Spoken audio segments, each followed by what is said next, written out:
Assalamu alaikum. So this is a B-part question again from chapter 2 of paper 2, History and Importance of Hadith for Cambridge Islamiyat. What are the advantages of having different categories of Hadith?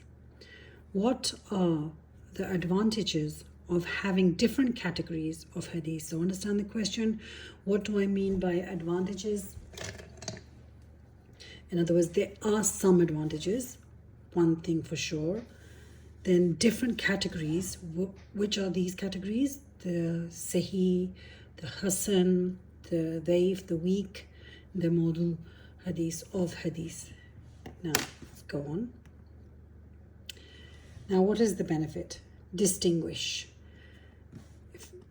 What are the advantages? So the advantages, I'm going to give you pointers for the advantages of different categories to distinguish.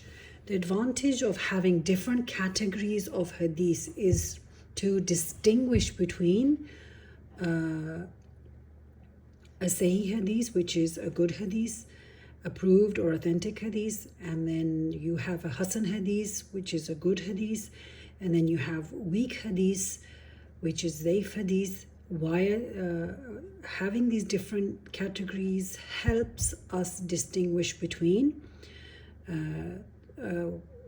different forms or different aspects of hadith basically. Then you can see the second point I have, fabrications. By having these categories, we can easily find out that which hadiths are fabrications, which hadiths have been fabricated. Now, why were hadiths fabricated? After the death of the third and the fourth caliphs, in which sects evolved in the Muslim community, then further down the line, near to 100 years after the passing of the Prophet ﷺ, people started fabricating hadiths, making up hadiths. And why would they make up hadiths? Either to support the companion that they are supporting, or either to degrade a companion that they are not supporting. So fabricated hadiths were created. So by having categories of hadiths, we distinguish between the fabrications. Religious guidance. Why have I got this pointer here? Having categorized hadiths into authentic and good and weak hadiths, we can, in other words, our religious guidance, it helps us in religious guidance. Of course, we're not going to be imagine following fabricated hadith for religious guidance. What is that going to do? That's going to make us sinful. But because we have authentic hadith, a good hadith, and we have a daif hadith, we can use them for religious guidance and avoid sin. Now, imagine if we didn't have any categories of hadith and we would be following a fabricated hadith, then what would it do?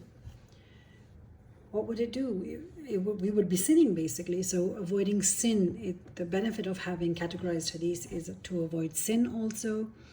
And remember, the authentic and the Hasan hadith are used for establishing law, but the weak hadith is used for, they are kept in the books of the Sahih Sitta, but they are only used for encouragement to perform some sort of ritual in religion, not for the source of law. Then preservation. Having categories of hadith allowed us to preserve the Islamic teachings and preserve hadith. Or if we didn't have these categories, then there would have been so many add-ons, in fact, to the religion, that more fabrications. Okay, to avoid sectarianism. How can sectarianism be avoided by having categories of hadith? Naturally, the fabricated hadiths were fabricated just for the specific sect, basically. So, the Ahl Shia would created the fabricated hadiths for their companion, and Ahl Sunnah wal Jamaat did exactly the same. They created hadiths, fabricated hadiths to promote their sect. So when we have the scrutiny, when we had scholars of the third generation, the 3rd century, scrutinizing hadiths, that which one is created and which one is authentic, what did that helped us avoid sectarianism. And then peace of mind. It's good for your peace of mind also, that okay, because of these categories, I know that okay, this is authentic, this is a true hadith, so I can act on it. This is a hasan hadith, I can act on it. This is a dhaif hadith, okay, I can just take it as a hadith. Maybe I don't want to act on it, it's up to me. And you know, just for the peace of mind, these categorization of hadith has helped Muslims a lot. Then ambiguity. Why do I have ambiguity?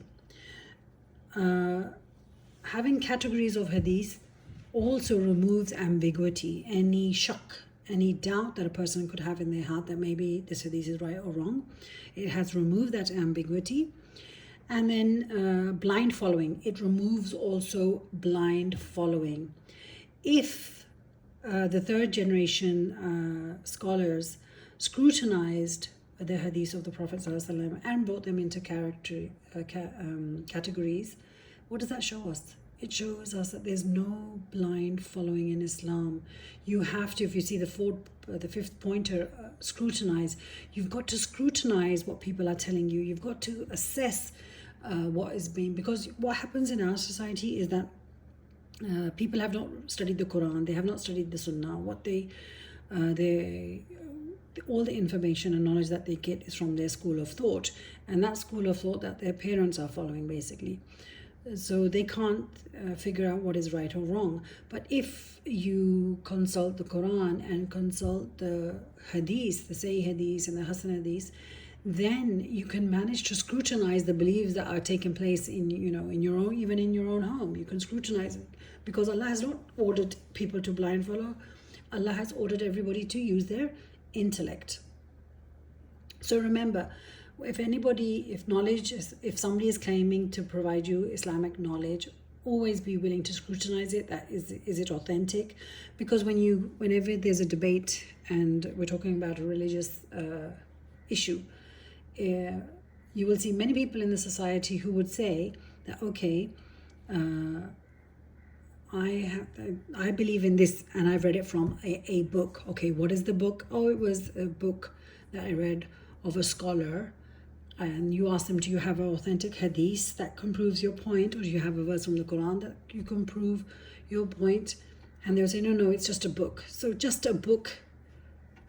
Most of the religious mind, the religious knowledge that people are gaining are just from a mere book. When you have the Quran and the hadith categorized, for authority, but they compete with something that is just somebody has just taken from a book. So remember, your main following should be based on the Quran and Sunnah, based on the hadith.